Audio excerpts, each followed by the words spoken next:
Hey, so this is a spontaneous video because I don't want to wait until later when I'm looking presentable and a bit more human, because at the moment I'm in my gym jams, having a little bit of a lazy morning.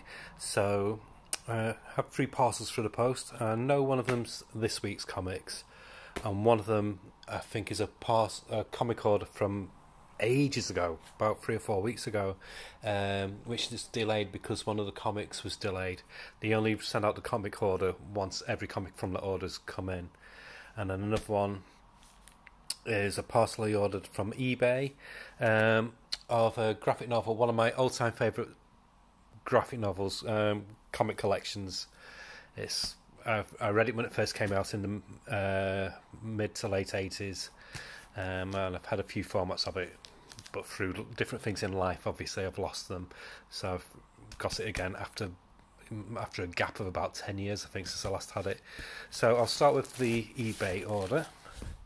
I've just cut the top of it to make it easier to open. Because, of course, I'm just using one hand. And it is Amazing Spider-Man Kraven's Last Hunt. The best, in my opinion, I'm not gatekeeping, I'm just giving my personal opinion. I think it's one of the most literate, artistically beautiful Spider-Man stories that's ever been. It collects Web of Spider-Man 31 to 32, Amazing Spider-Man 293 to 294, Spectacular Spider-Man 131 to 132, all written by Jim DeMatteis and illustrated by one of the finest comic artists of all time, Mike Zeck. It came out in 1987, if I remember rightly. There's a intro from Jim DeMatteis from 2006 inside. But yeah, I mean, the problem with this, I've said this on my Twitter site.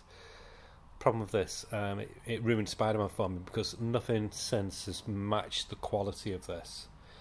Whereas with Batman, Dark Knight was a pioneer. Dark Knight Returns was a pioneer series. There's still been Batman titles that have been just as good, if not equal or better than. But I don't think there's ever been a Spider-Man story as good as this, with the same maturity level. I know Jim DeMatteis has done a new one called Spider-Man Lost Hunt, which came out this week, which is kind of like a spiritual successor to this, which I must try and get hold of. I've seen it's been selling out quite a lot across different places. But yeah, this is absolutely gorgeous. So pleased I've got this back in my collection. Mike Zeck is just such a unique talent in comics. He's up there with Michael Golden for having such a clean line and just perfect comic art. Good superhero comic arts. He conveys a lot of emotion in faces. A very underused artist. I don't know if he went into like TV work or film work, but you don't see much comic art by him. Just absolutely gorgeous. The only thing I don't like is the colouring seems a bit washed out. I don't know if they did it, if they recoloured it for this from the comics, because the comics came out in the 80s. I don't know, it just looks a bit wishy-washy, the colouring, but apart from that, pleased with that.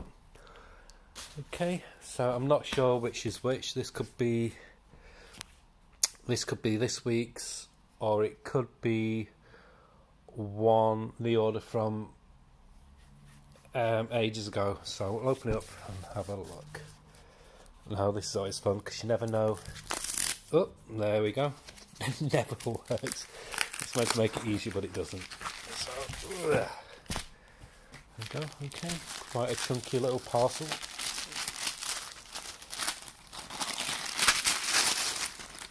What I like about A Place in Space, all the comics come bag and boarded,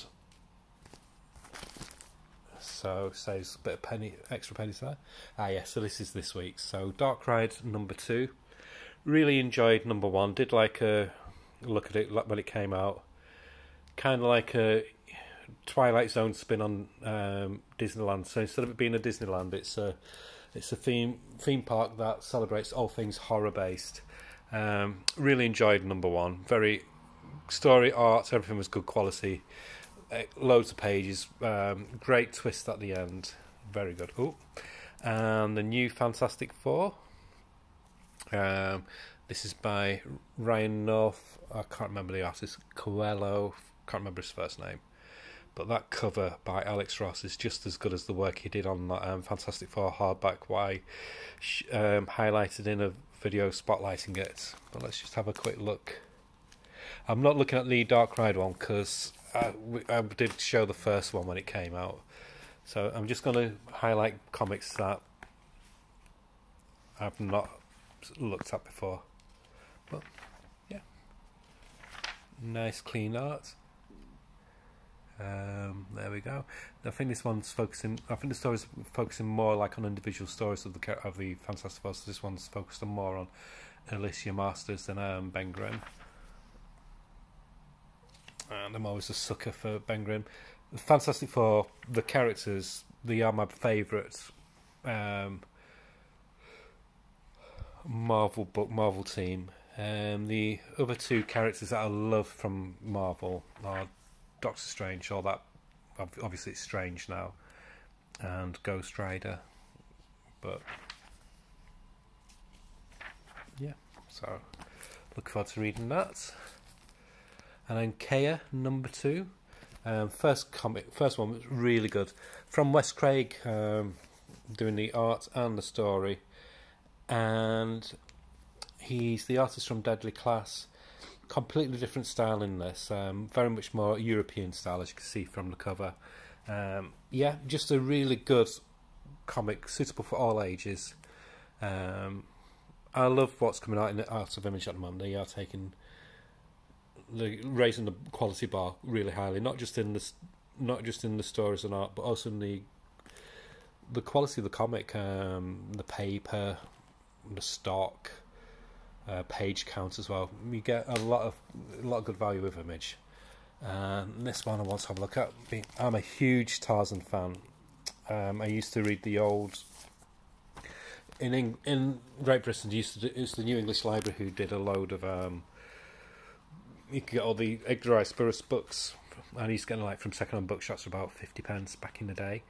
So yeah, big fan of Tarzan. So this is Dynamite's Tarzan comic.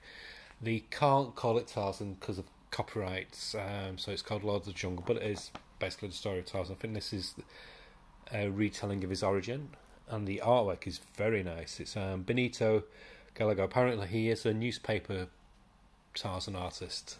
Don't know if in Europe or America, but a nice classic style. Got a touch of Joe Kubert about him, so pleased about that because he's one of my favourite artists. Yep, so I'm going to look forward to reading that. And then the new Golden Age. This is a one-shot leading it. I think it spins out of Flash Batman. Is it Flashpoint Beyond? I can't remember what it's called.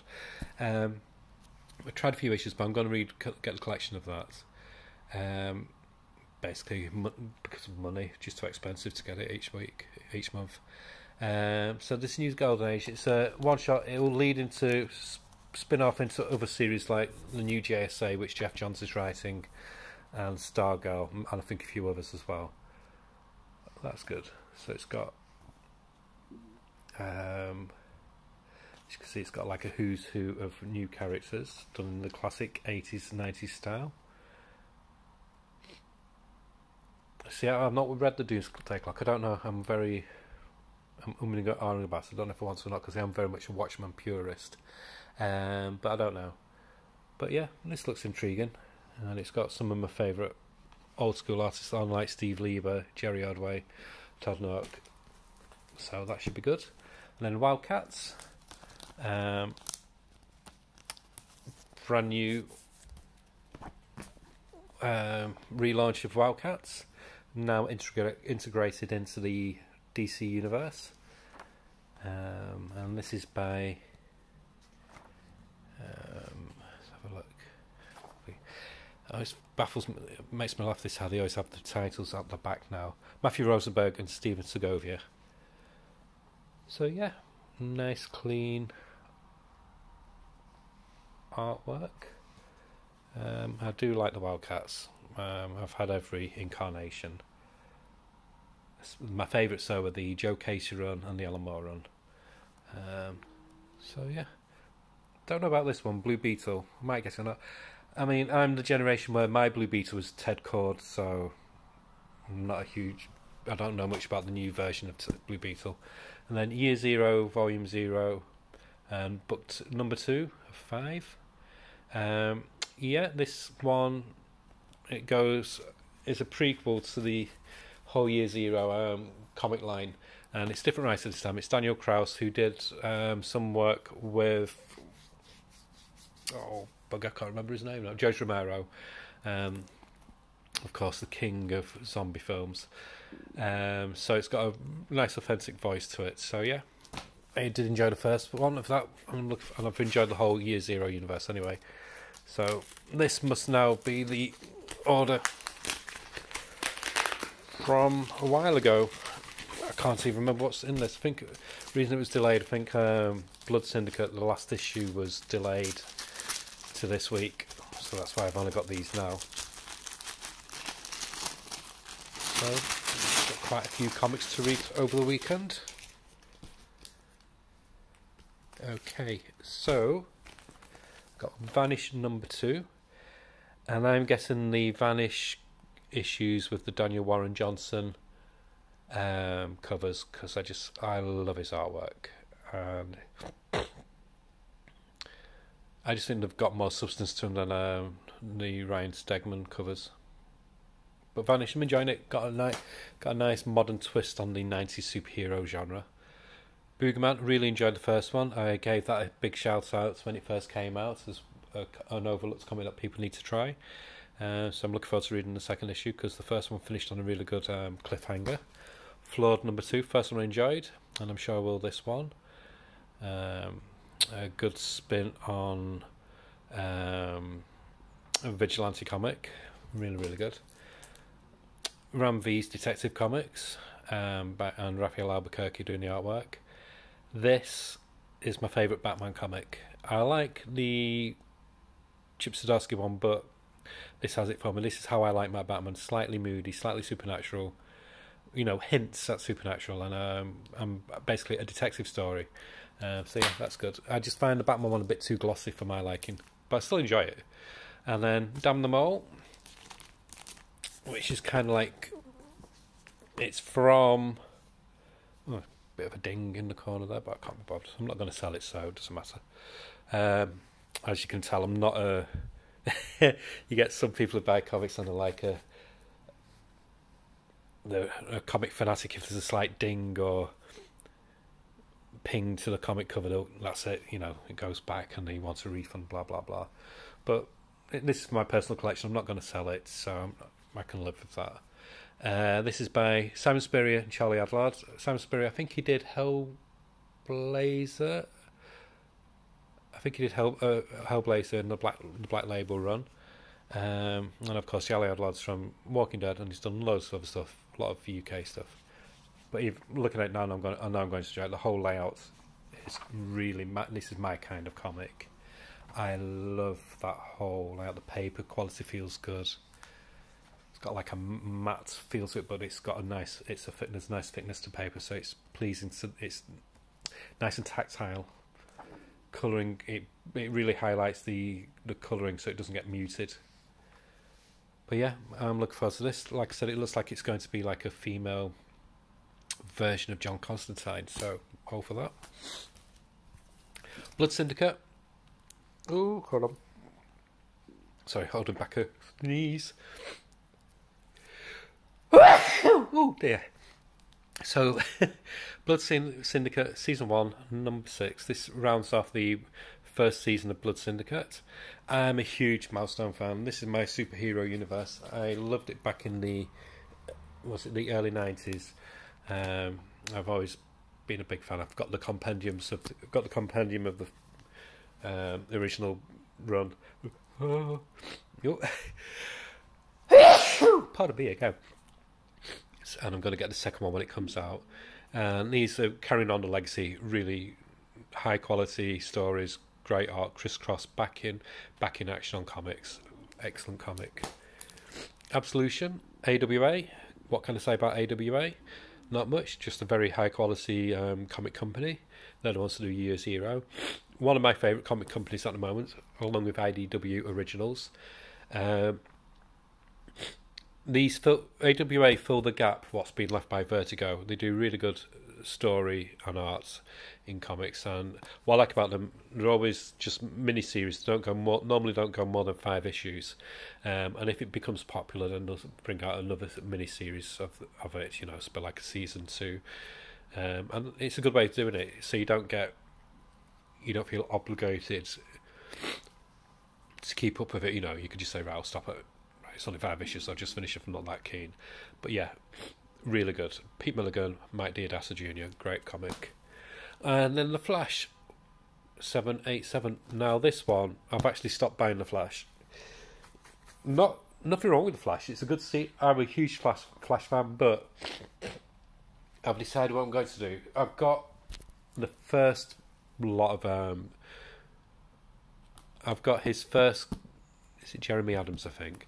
I got the first Flash storyline, what he did, in trade paperback, and I think this is the way I'll go for this. I'll basically cherry pick, because I don't know, I'm just not connecting with the Flash. I mean, I'm a parent, I love my daughter to bits, but it doesn't necessarily mean I want that in a comic. This sounds heartless, but I love Wally West. Who's Wally West? Wally West is my favourite Flash. You know, I followed him right from the beginning when Mike Barron, Comicscape, when Mike Barron first wrote him, all the way through to William Mensner-Loebs and Mark Waid, and he is my Flash. But I don't know. There's little bits of genius in the current run of the Flash, but there's a lot of saccharine in it. It's very sickly sweet. Like, he's got a family now. This DC. I like how DC move on with the characters, how they're bringing in like legacy characters by making them the sons and daughters, but I just think it detracts from the character itself. It blands it out a bit, and I don't like his kids. I don't think the writer can write kids. I find the kids really, really annoying, and they're becoming quite a focal point of the comic now. So I seem like, ugh. It's just the dialogue they have. It's really cringy, and I can't connect to the comics. So for that reason, I'm stopping The Flash, and I'll just get it when I see a storyline in book form what appeals to me.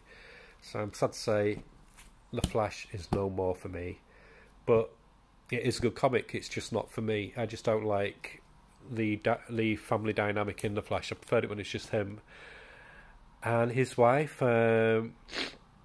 He just seems to have a lot of baggage in the storyline now, so for that reason I'm stopping it. So that's it. That's everything that's come today. I've got a few more packages to come, which when I get I'll unpack, and I'll hopefully do a review video in the next few days of it. Hopefully will be Devlin Woe, which will be safe for like a month or so now. But yeah, that's it, and please give this video a like and subscribe, because I seem to be sticking at 682 or sometimes 683 followers, and I'd like to get it a bit more, just to see that I'm doing an okay job with this channel. Be nice to hear some positive feedback.